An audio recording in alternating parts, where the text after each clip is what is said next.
This is in the 50s. Okay, we're going to stay in the 50s for about half a turn, which is what he says. In fact, it says half his time, which would be more than half a turn. And now we're going north again. Okay. Okay. And we'll go here. Now, what it says on the record is 16,400 miles. Just now, Google Earth is telling us, well, not really. It was 15,600. So maybe if we pretend like he wasn't in the 50s for quite as long as he said he was, okay, if he was exaggerating, then we'll bring it up to the 40s, which makes the route longer, okay, and we'll carry on doing this until the route is 16,400. Okay, it's going to avoid that island, just there, and that can stay here. And we'll bring this one up. There you go. And okay. And we're nearly there in terms of distance. Okay, so 60, well, a little bit more. And let's say here a little bit more. 16,000. Oh, nearly. Put this one up. We'll have to pull up somewhere else. Let's move this one up. All I'm doing is I'm matching the length of the route. I'm no longer matching the actual route taken. That means I'm making the route longer than, well, there you go. Longer than what he said in terms of the latitudes where he was traveling. Okay, so there you go. You see that? 16,404. Okay, I'm not going to spend more time getting it down for those extra 4 miles. 16,400. Okay.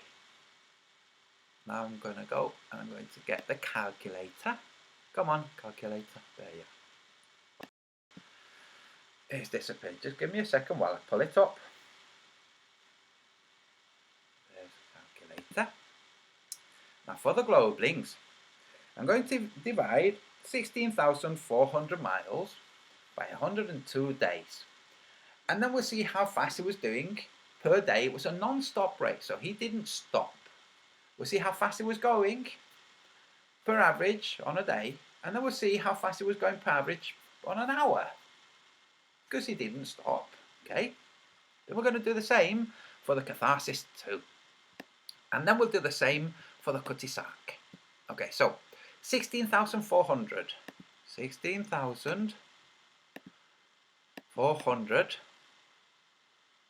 divided by 102 days. It's 160 miles a day. Divided by 24 hours in a day. 6.6 miles per hour. 6.6 miles per hour. Now that we have this route here, what I'm going to do is I'm going to extend it for the oh no, I'm going to have to start again because it will take just as long. For the Catharsis 2. So the Catharsis 2 started in Cape Town and went south of the 70th, remember? So let me pull this to the side.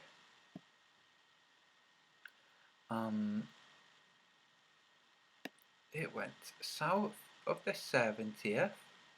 Well, it can't have been there. That's 64. That's okay, let's see. Just there, south of the 70th. Oh, it must have been south of the 70th in the big hollow. Okay, so we'll go south of the 60th. So there. It went around in the south of the 60th. Okay, so that's what I'm doing. I'm plotting south of the 60th. If you care to look at the very bottom of Google Earth, it tells you the latitude. 63, 64, 64, south of the 60th. Oh, and then it went south of the 70th. So I'll move this one. This way. Move these. So south of the 70th. Okay. For a big chunk. Okay. And then back to the 60th. So I'm just moving these to, well, what they said, which was south of 70th. Okay. For a number of days. Okay, so, and then up. And then obviously, north of the 60th. I doubt they skirted this, but they will skirt it. Okay, and then back along the 60th. Round. And here, they looped, which is what they said, added an extra 1,000. This loop. And from here, they went straight on to Hobart. There. Okay. That's 16,800. So, 16,800. That's the Catharsis 2. 16,800 miles. In 103 days. So, pull up the calculator. Oops. 16,800 divided by 103 days equals 163 divided by 24 hours in a day equals 6.7 miles per hour. So, the crude ship 6.7 miles per hour. Just take that on board. 6.7 miles per hour. The non-crude, so the solo sail, 6.6 miles per hour. Very good. Now let's clear that. And compare that with the Cutty Sark.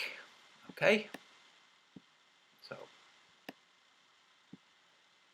from London, well, from here, to Sydney, round the south of Australia, which is easier waters.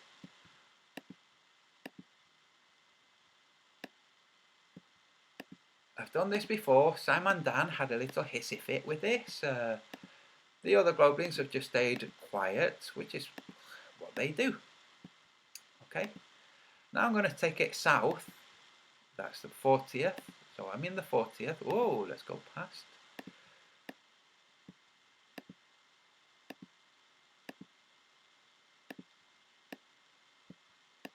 And it went through here. Yes, it did. That's what the route says. To Sydney. Approximately there. Oops. A bit too much into the land. It's not Antarctica. It's not a fishing ship in Antarctica. There. 14,570. I'll say 14,570. In 77 days. So 14,570 divided by 77 days equals 109 divided by 24 hours in a day equals 7.8 miles an hour. Cargo ship faster than racing yacht. Got that? Cargo ship faster than racing yacht. Now I'm going to go from here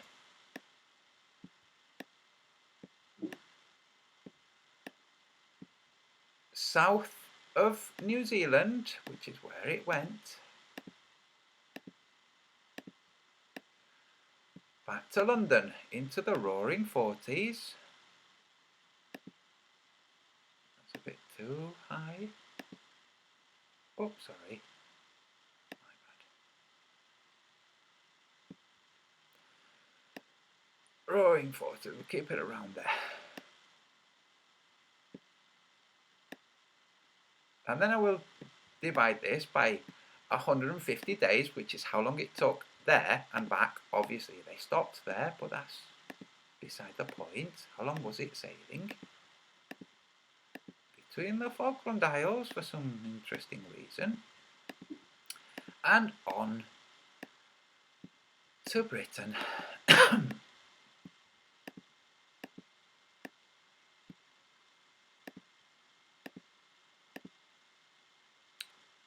There, okay. That's 30,000 miles, we'll call it, okay? Okay, so 30,000 miles in 150 days. Okay, so let's get the calculator. And this is on the globe. 30,000 miles divided by 150 days equals 200 divided by 24 equals 8.3 miles per hour. 8.3 miles per hour average. All of these averages. Solo sail 6.6 miles an hour. That's a little bit that's jogging speed. So not sprint, not fat. That's jogging. That's not quite walking. It's a little bit faster than walking speed. The non-crewed 6.6. The crewed 6.7. The Cutty Sark fully loaded to Australia 7.8 miles an hour. The Cutty Sark to Australia and back 8.3 miles an hour. Now I'm going to do just the back journey. Okay, just from Australia back, which was 73 days. Come on, Google Earth. Okay, let me orient it in a way that's less disorienting for me. So, Sydney, approximately here. Okay. South of New Zealand, into the Roaring 40s. So that's Roaring 40s and 50s, around here. Again, I'll keep it around here.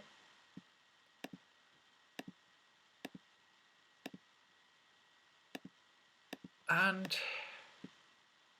first I will do a little trick. It's in the Book of the Sun. This that I'm doing now is in the Book of the Sun. This is what you call having rounded Cape Horn. Okay? 7.4 thousand miles in 23 days. So 7, what's it again? Sorry.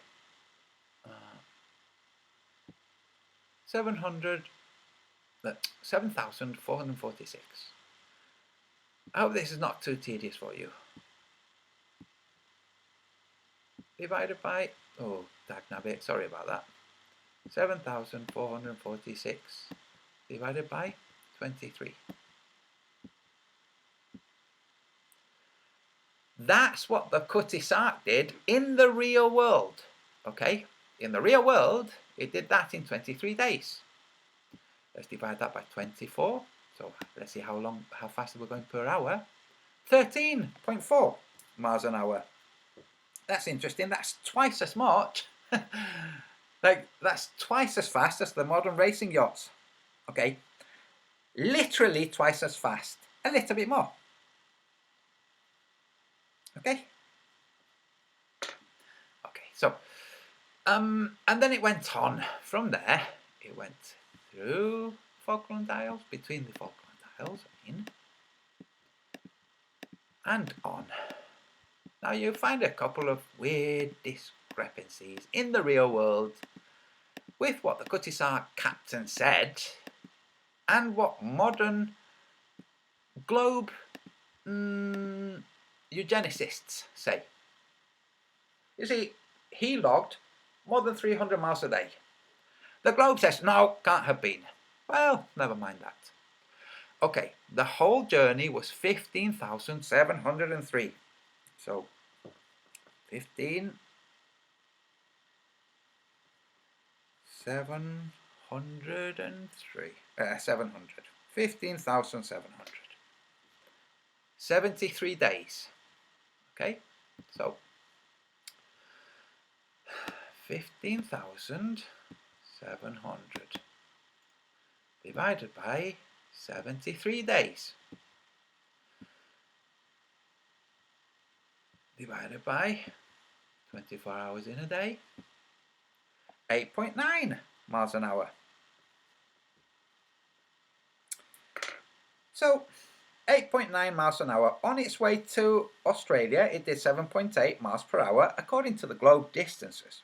On its way back from Australia, it did 8.9 miles per hour. The modern racing yachts, though, that are designed to be very fast where there are very high winds, which is also where there are very high waves, or very choppy waves at least. You can't get high winds and not choppy waves. It's kind of not how the real world works. This is a problem for the Globelings. So the Globelings don't really address it. Now, I did say that I had an ace card up my sleeve. I did show it the other day. I have it down here somewhere. Where is it?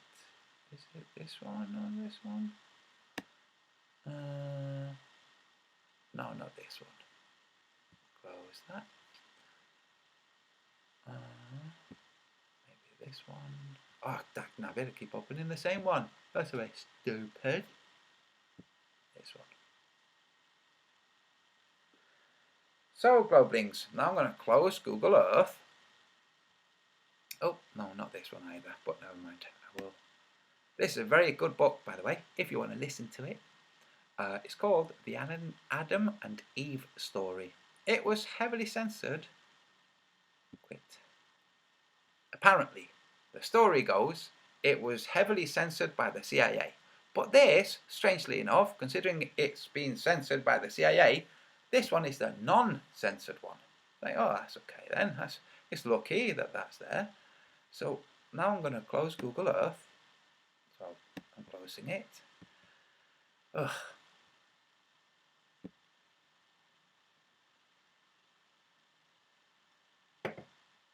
So the Cutty-Sark,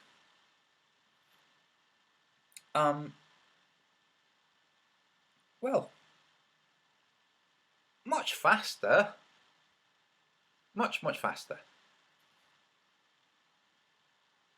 Like for a stretch of journey between Australia and Cape Horn, literally twice as fast as the next fastest racing yacht. Twice as fast. If that's okay with you, that's okay. If you think an 1800s cargo ship, will they have been fast? Yes, they will have been fast. But they're fast for cargo, not fast for racing. If it was an 1800s racing yacht, it would have been designed to be faster because it didn't have to carry cargo. You see?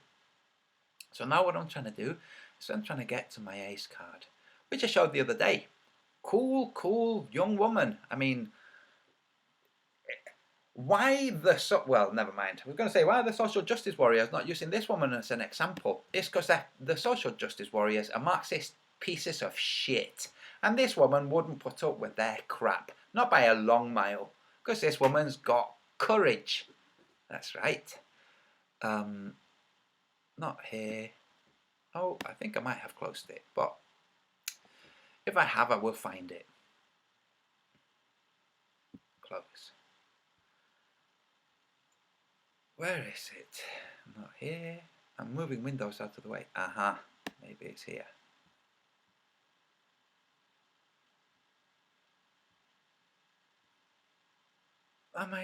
Have they stopped my stream?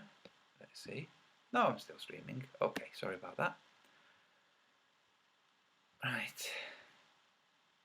So I see there are 28 people still watching. Unless this is watching some other thing. Oh no, it looks like the stream stopped. That streamed anyway. Oh, well. I'm streaming somewhere else. Apparently. It must be a new one. So the stream stopped at some point. God Lord, I don't know where it stopped, but never mind. I will do this again sometime.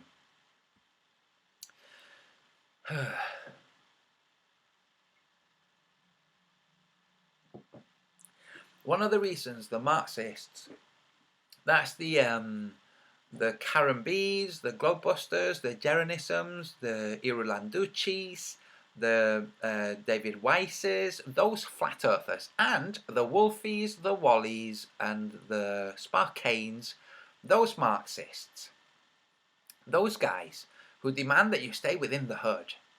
The reason those guys don't like people who stand out of line is that those people who stand out of line make them feel stupid. Usually what they use is shaming tactics, hence the smearing campaigns. When that doesn't work, they try to ostracize in other ways. Unfortunately for Wally and Wolfie, their intellect isn't strong enough to allow them to ignore what I'm doing. They can't ignore what I'm doing. They should. Like, if I was in their camp, I would urge them to ignore it. It's only giving me more attention. It's only giving me more cannon fodder. You know, with like no stars or lights on the planet Earth versus, well, yes, lots of stars and lights on planet Earth, both from the ISS. Sorry folks, I'm waiting for the things to resolve on the screen. And it looks like the stream was stopped at some point. So I'm trying to get to wherever the stream is actually going out so I can look, see who's in the chat.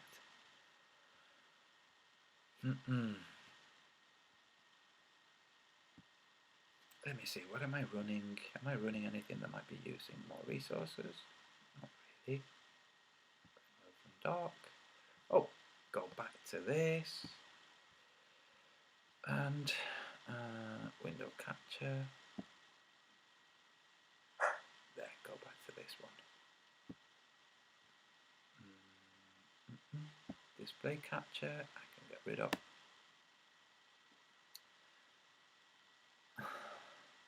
Yes. And window capture. What's this? Yeah, that's the one I'm showing. Okay, okay. Apologies for the lack of organisation, folks. Glitches with computers and other things, but nothing too big.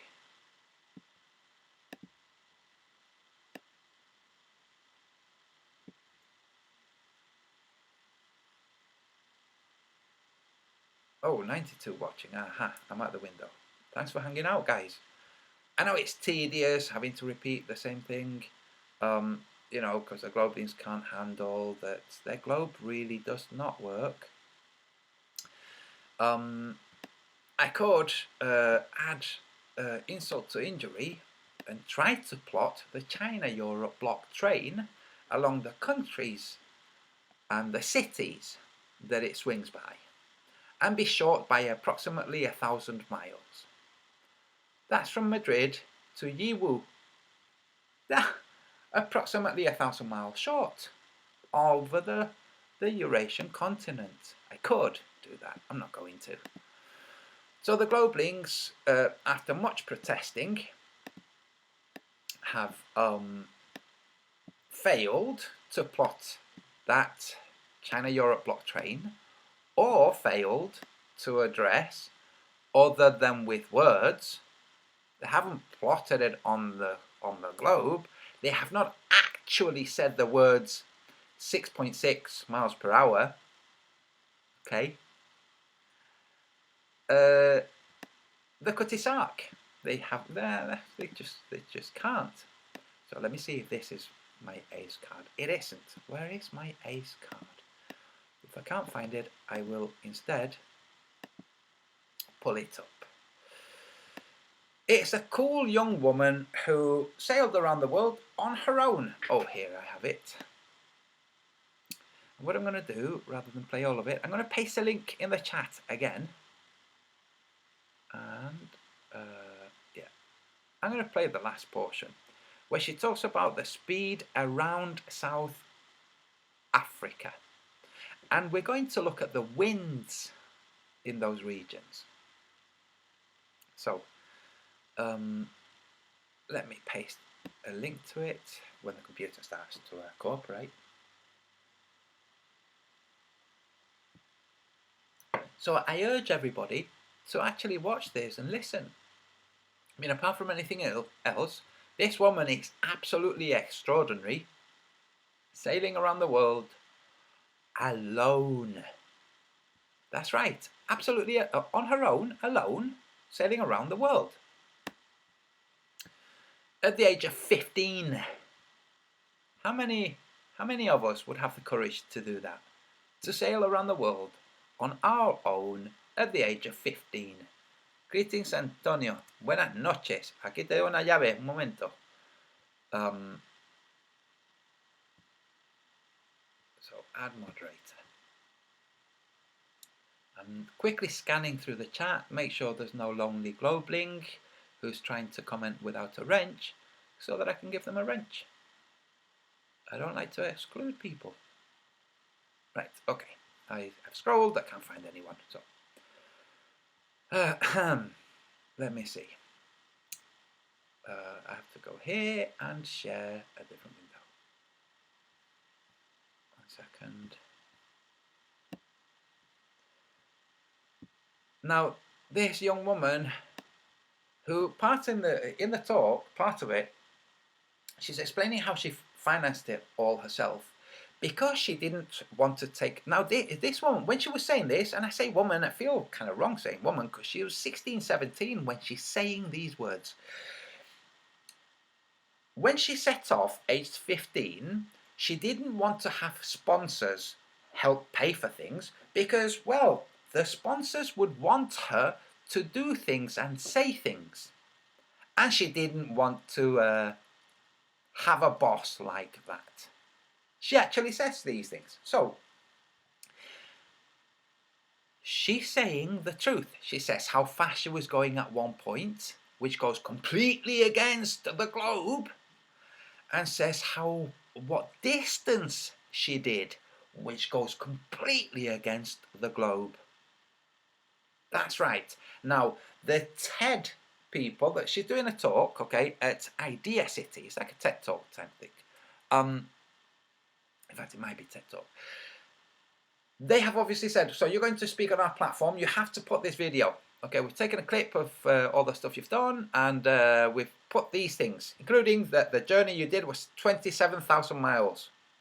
She knows it's 40. So she says, I went across the English Channel, and given the 40,000 miles I just did, I still wouldn't go across the English Channel again. So she doesn't give a shit. She's cool. She's cool. Right, so I'm trying to open a window.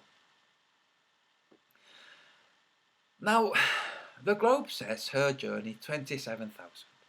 My map, and this is my map plotting the journey as they showed. You see, if I plot the journey farther north, because they've plotted it to reach 27,000 miles. You know, they've plotted it, and well, she went this way and she arrived at Australia. If I plot it differently, I can make it 40,000 miles. But I plotted it trying to trace their route as closely as possible. So where am I here? So on my map, she did 45,000 miles. On the globe Earth, she did 27. She did 40. Which map is closest? The one that says she did 27,000 miles or the one that says she did 45? She did 40. Maybe that's why Common Core is being taught at school. Well, by closest, we mean the one that's closest to the globe. That's what we meant. So, give me a second. And I'm going to go and get my charger. Give me a second as well. Apart from this second that I'm asking for now.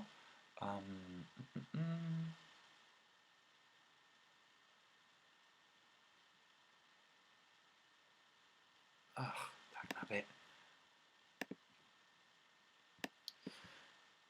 Where is it? It's here, and it's not opening. So instead, right, here we are.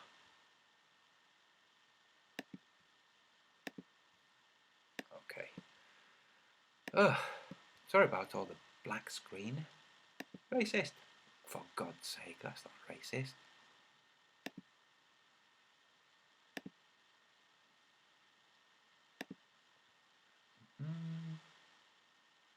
Oh, for God's sake. Ah, there you go, this one.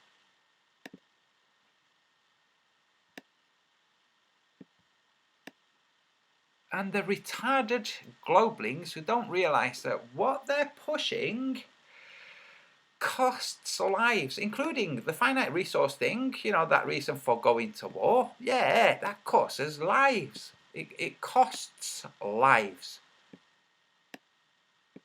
Why these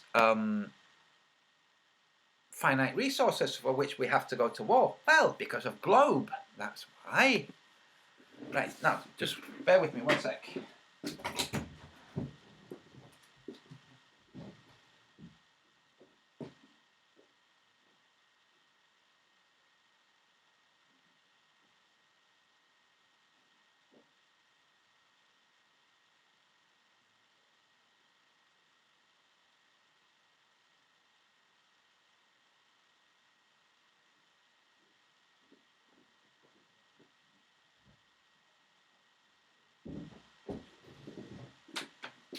Right. Some of you might have been watching more recently. And can you see what I'm doing? Well, you can't see what I'm doing, but I mean, like, do you understand what I'm doing? I'm plugging in a power supply cord, and that's because I'm using the tactics that the mainstream media use. Did you hear me mocking PMARS then? I'm using the tactics the mainstream media use. Yeah. Right, bear with me, I've nearly got what I need. Here, I have it.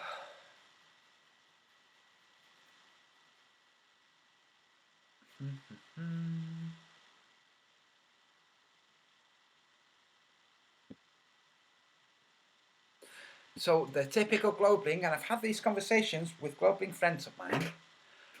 Well, the reason those racing yachts are so deathly slow is big waves.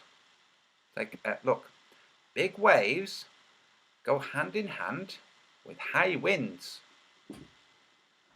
And I'm just trying to put the, here it is. They go hand in hand with high winds. Now, racing yachts are designed to go fast in, wait for it, high winds. Waves, part of what they're designed to travel over quickly, speedily. Waves and wind. Do you think that the boat designers might have forgotten about the waves? So they decided to go very fast with high winds, but then they go, oh my God, but it turns out there are big waves, we'll have to go slow. Well, no, it just doesn't really make sense. Only a retarded person could think that. You know, that boat designers would design boats that, racing yachts, to go as fast as possible, but not with high winds or waves. Ooh. Right, so I'm going to play from here. This should be close to where she's talking about the journey from Australia around the Cape of Good Hope. Chuck it on the boat while the boat's going up and down without falling in the water. She's now explaining how, because she was there on her own, she was having to go to the shore from her yacht and load the little dinghy with food and back and forth on her own, because she was on her own. But let's carry on listening. On my own, of course, because I didn't have my dog with me. So, you probably wouldn't have me great help anyway. Oh, wait, 1 second. By the way, I love her sense of humour. I wanted to share this in the chat, so I'm going to share it. So copy, close. Let me move this down. Let me go to the watch page. In the chat, you're going to have a link to this talk by this absolutely just marvellous young woman. woman, woman. A marvellous, brilliant, courageous, intelligent, savvy, capable woman. Woman. I keep saying woman like that because there are people out there who think that the word woman is some kind of, oh, it's an insult of some type. So, so I'm trying to heal those people. The people who, whenever they hear the word woman, they assume that it's being said derogatively. Right, so here you are. Which is, again, another moronic thing. But hey, the world is full of globe morons. Right, so I'm going to continue. Here we go. And from there on, I sailed to South Africa, which I sailed straight from Australia to South Africa. It took me, how long did it take me? I think like 52 days. I already forgot. I started out with 2 weeks of no wind. 52 days minus 2 weeks. 2 weeks, no wind. Nothing. 2 weeks. Imagine sitting there out in the ocean. There's just nothing you can do. So it was a little bit of frustrating at the time, but yeah, as I said, there's just nothing you can do. You just have to wait. So that's what I did. I waited and watched a lot of movies. From there, I got a lot of storms, which I actually loved a lot more because they just got me moving. She loved the storms a lot more because they got her moving. Well, she did in 38 days from Australia with no wind, and then, for 2 weeks, and then for 38 days, storms, which got her moving. We're going to plot this on Google Earth again. We're going to pull up Google Earth, we'll plot it. Let's see what Google Earth says was her speed. And I did encounter some big storms. I got a knockdown. For people that don't know what is a knockdown. She got a knockdown, or a wipeout. And she's going to explain what it is. It goes flat in the water. And I was just hanging there, holding on, my feet flying in the air, having a full shower inside of my cabin while everything was closed. But I was fortunate enough that nothing big really broke, and I just thought, okay, that just happened. It means the ship went on its side with the sail and the mast, at least, in the water. So, how savvy is this girl? She pulled herself up. She knew how to pull herself up. But let's continue. The rain was awesome. As I said, I didn't have a shower, didn't have a water maker, so rain was really good, and I collected a lot of it. I did have some company on the way. This is Messi. He stayed with me for a week. He is called Messi because he shat in my entire cabin. I gave him some sardines, and he threw them around my cabin. And this is the present that he left me. Very nice. Okay, yes. In South Africa, I got the most severe storm I went through. Not really in waves, but more in wind. I had 65 knots of wind, which, yeah, it's a lot of wind, but it didn't really scare me or anything. It's just something that you have to go through. If you're in a storm, you're just like, okay, I'm in a storm. There's no way out. You just have to keep going. 65 knot winds. Now, the Globlings have this mishmash where, on the one hand, ships can sail actually faster than the wind, and on the other hand, ships cannot sail as fast as the wind.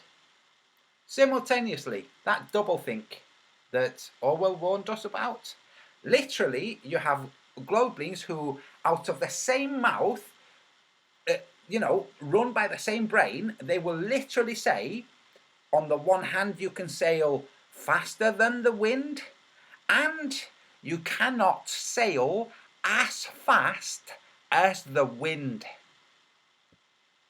And that's kind of if you're in these situations where there's no way out and you have to keep going, you're focused on keeping going. So no, I was not scared in storms. From there, I went back to the Caribbean.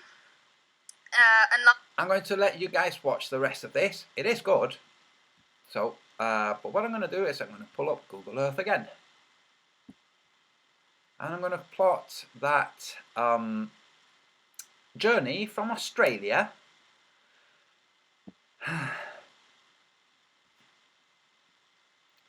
to South Africa in 38 days. That's what I'm going to do.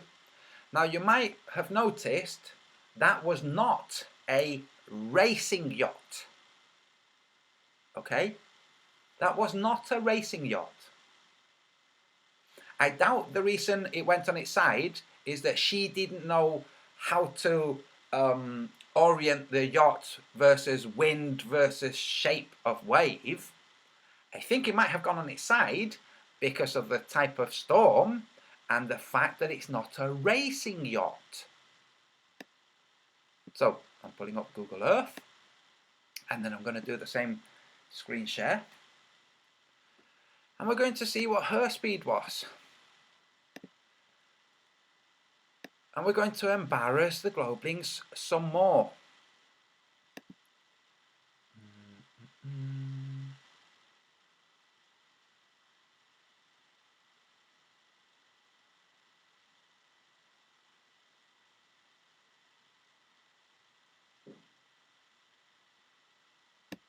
Here.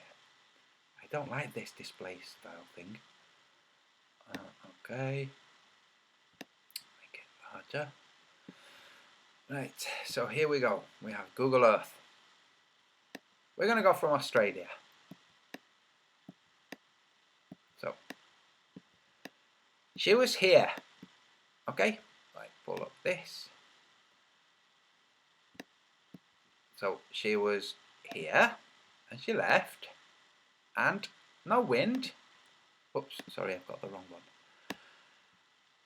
one. No wind for 2 weeks, and then storms all the way to South Africa. Okay. 7,500 miles. Let's pull up the calculator. Now this is what's going to be the most embarrassing for the Globelings. So what did we say? 7,500 was it? Yeah, 7,500. According to the Globe, 7,500 divided by 38 days divided by 24 equals 8.2 miles per hour on the globe. That means that this little girl, this underage girl, she was 16 years old at the time, by the way. She set up when she was 15, reached the anniversary of her birth, you know, her birthday, while she was doing this, and continued. This 16-year-old girl sailed from Australia to South Africa faster, doing a faster average speed than the trained yachtsmen on a racing yacht around Antarctica. Did you hear that? 8.2 miles per hour, the fastest of the two racing yachts. That means they have a longer hull and a deeper keel. They're designed to be fast, and they're also very narrow. Long and fast. They're like blades through the ocean. The fastest one of the two that circumnavigated Antarctica did it in 6.7 miles per hour average. Well, she did it on her own, not in a racing yacht. 8.2 miles per hour average. Should we go through that again? Okay, according to the Globe, 7,500 miles. Okay, 7,500 miles divided by 38 days equals 197 per day. Ugh. Divided by 24 hours, because you don't drop anchor, and she didn't, and she explains it. There you go. Now, whilst I have this open, let's try something else. Let's go to no, not this one. Let's close Google Earth. That's taking up a lot of space and resources and whatnot. And let's close the calculator. And let's go to this. Okay. Let me open this one. Let me see. Bookmarks. Is it no, not bookmarks, sorry. It's not going to try and open bookmarks. Here. Flat Earth proof. Right at the bottom, I have Tesla's projection. Here. Let's have a look-see. Now this takes resources, so hopefully everything will be fine. And this is Tesla's Apple,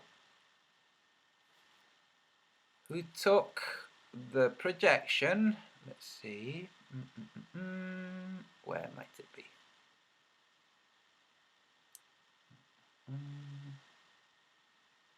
Oh, I don't see it. Veracell, 3D printing, numbskull. Oh, it's not letting me in. What a shame. No, it looks like it's not playing. Oh, I will have to go to the official one. Numbskull is his version of Nullskull, but I don't see it. It's not. Dude, if you're watching, it's not working. Can you see? It's not working for me. So instead I'll go to nullskull.com. Nullskull.net. Sorry. Earth wind map. Now this man had an AE projection, which, as we all know, is a projection of the globe. It's not a map of the flat Earth. It is a projection of the globe. Projection. After there were some bugs with it and some hissy-fitty flat earthers started abusing him for having pulled it whilst he fixed the bugs, and I contacted him, or the flat earthers contacted him, said, hey dude, is that likely to be back? I said, yeah, I'm just fixing some bugs. And then after a while, like, hey, I have friends that might be able to help. One of them's taken down all your data, so on, and he's found the bug. And yeah, well, I've had some really nasty messages from some flat earthers, and I'm not going to put it back up. Oh, okay. Anyway, this is what was projected. Now we're looking at the winds on the surface. Okay. Now, and I'm going to turn it to change it to miles. Miles per hour. Winds around, I'm going to close this, and you can see the winds there. And I'm going to go down to, well, the latitudes around which they were sailing.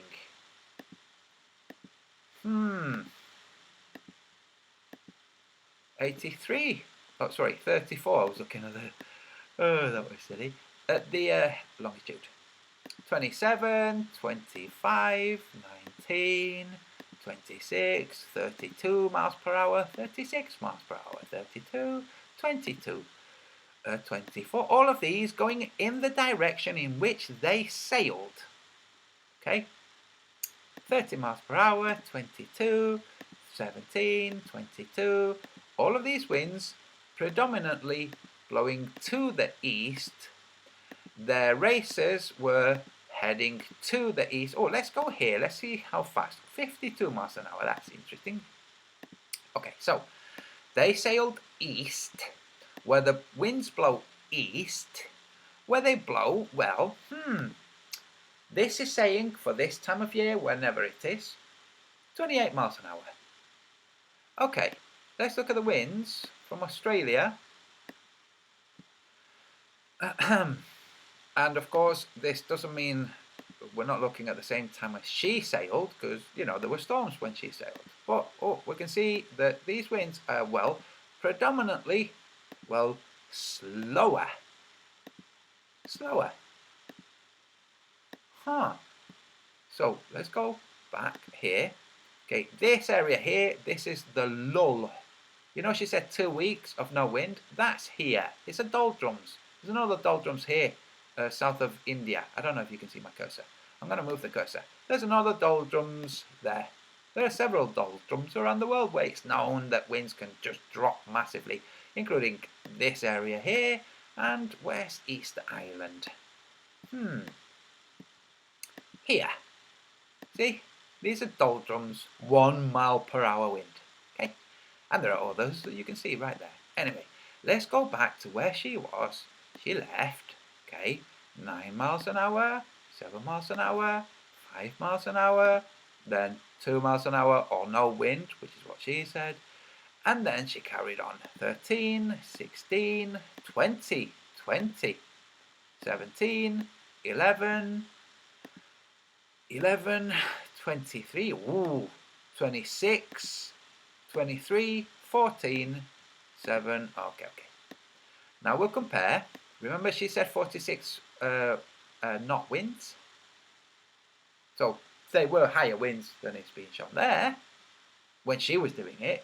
Okay. Well, this is only showing a specific date. Now we're going to compare that specific date with this. Okay, 39 miles an hour, 19, 35, 44, 32, 24, 30, 25, 28, 28, 30, 13, ooh, 11, oh, 16, oh, doldrums, 3, 18, 37, 27. Can you see how these winds are predominantly, and they are higher all of the time. There are regions where they slow down. Now, you have to remember, this is showing a globe.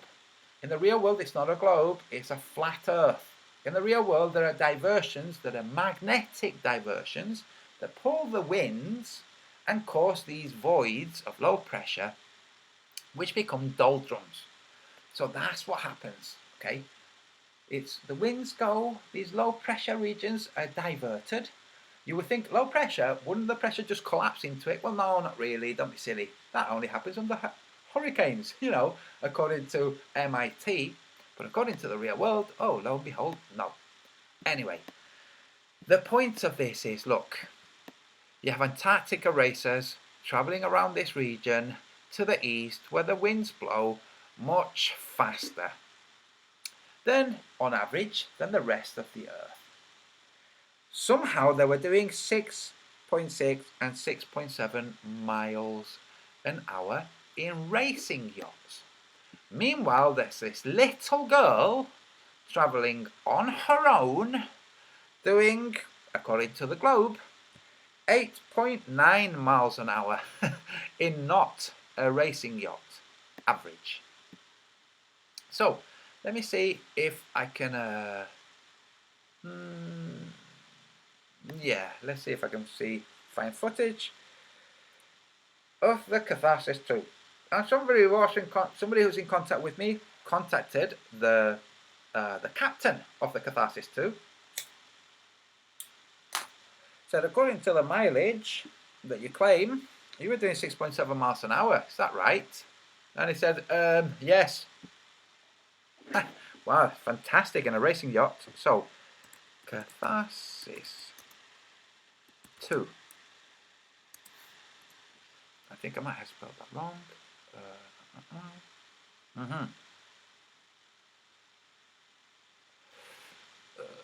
No, yes, I did spell it wrong, sorry. 2 yacht.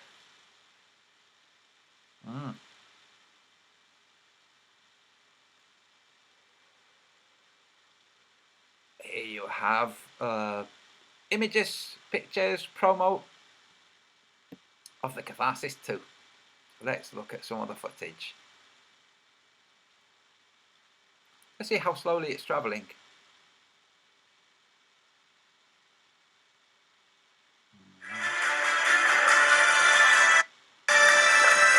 Well, yeah, that looks like 6 miles an hour, 6.7 miles an hour.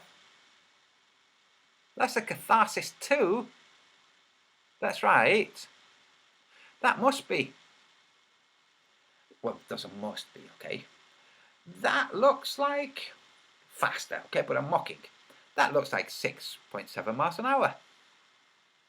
Remember, for it to do a course that long, where some of the speed was so below 6.7 that the average would be 6.7. This is the end of the journey, by the way. It's no longer really racing. It's already crossed its line.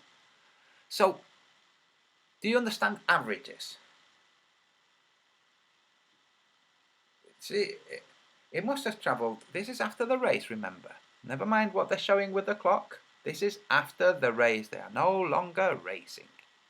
Right now, they're already doing more than 6.7 miles an hour.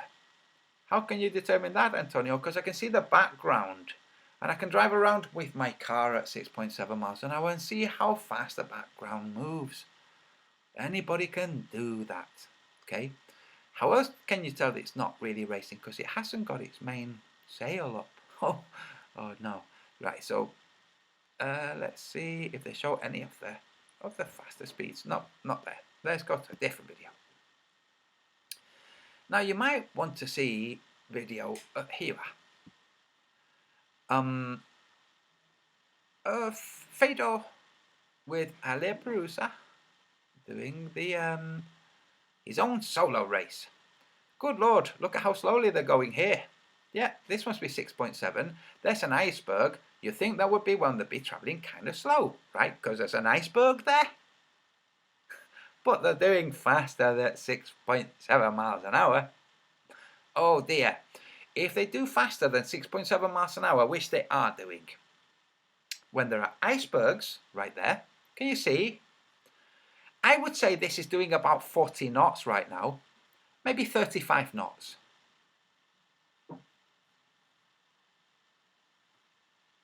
So, yeah, somehow, if this is how fast it's going for a portion of its journey, then it must have been going much, much slower than 6.7 miles an hour for a very large chunk of time.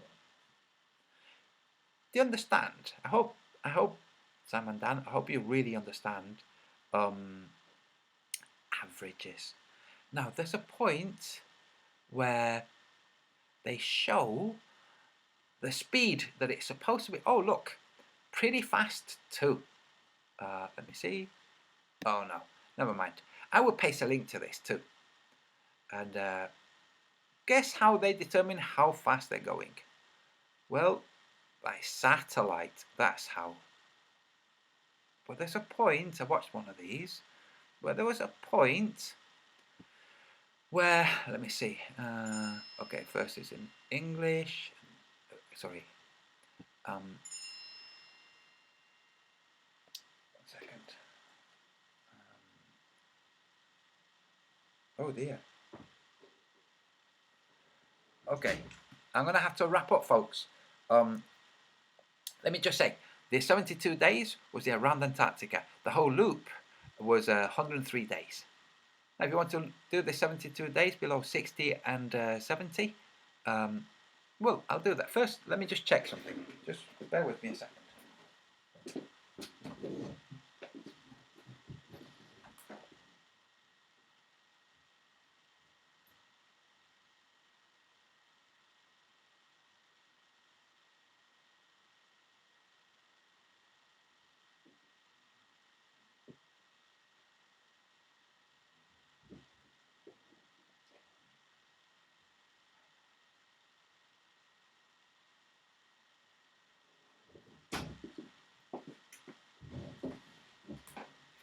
At the start of this hangout, I said that I might end up whispering.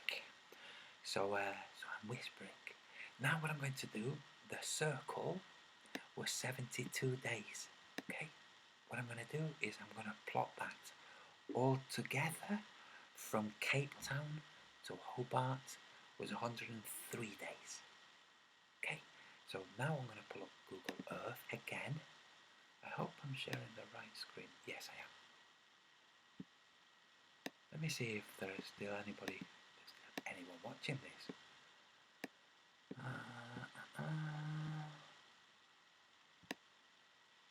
Oh gosh, looks like there's a number of you. Okay. 77 days. Is that what it said? Yes. There. 72 days, sorry, 72 days. So I'm going to plot that. That was on south of 60 and 70. So I'm going to plot that, and then we'll see how fast they were going there. Okay? Just bear with me.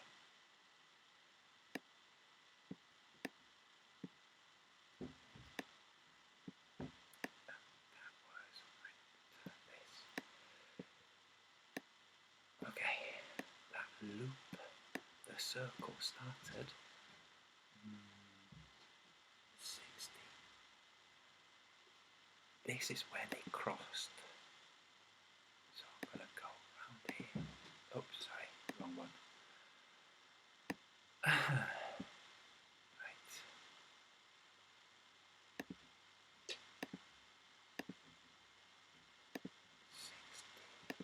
So I'm keeping it south of 60.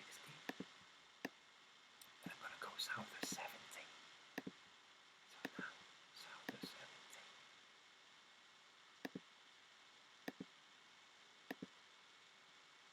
I'm going to go south of 70. Just bear with me.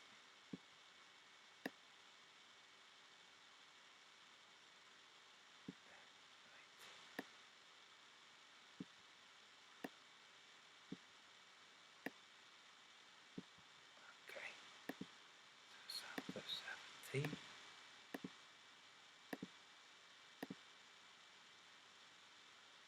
then back. And then round. And then south of 70. Oh.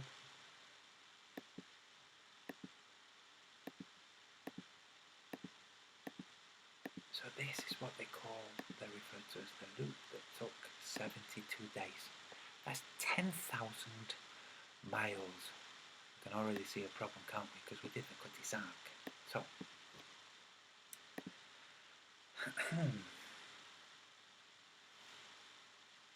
racing yacht. This is a racing yacht, manned. So let me make sure. 10,300. I'm going to say 10,400 for the globe. 10,000. Sorry. 10,400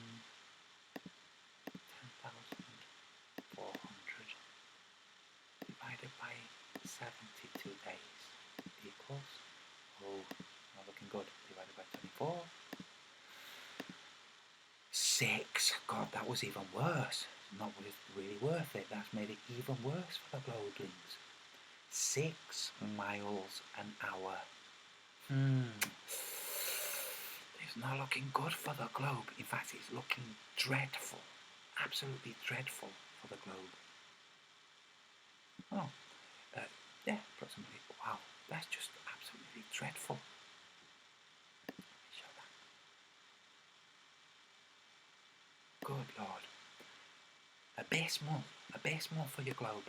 Now, if you plot these on my map, the Catharsis 2 did a very fast speed, so did the Alia Perusa.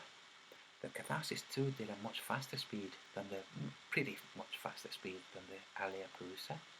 Both of them did a faster speed than the Cutty Sark. That's on my map. That's right. That's right.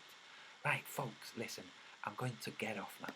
I hope you've enjoyed this short little hangout, and don't expect a response from any of those globe murderers. That's what I'm going to call them. They have blood on their hands. All the globelings have blood on their hands. That's right. All of the wars for resources on the hands of the globelings. That's right. Yeah, I said it. And the supporting paedophilia. That's right, they are. So, I hope you enjoyed this. I hope you enjoyed this hangout. Don't expect a response on any, well, on the speeds, or on the sun on the car, or on the lack of flights on the globe Earth. In fact, don't expect a response on anything sensible. Do expect maybe a straw man or two. That would be good. Good to see anyway. You know, it would be Wally in form, because that's what he does. Strawman. In fact, he shows that. Just like he projects about people commenting a lot, when the person commenting a lot, just how he projects about people being obsessed. He claims that I'm obsessed. I'm not the one that's putting his face and his name all everywhere. He also projects what he's doing with his strawman thing. It's just very silly. Anyway, folks, that's it. I'm going. Good night.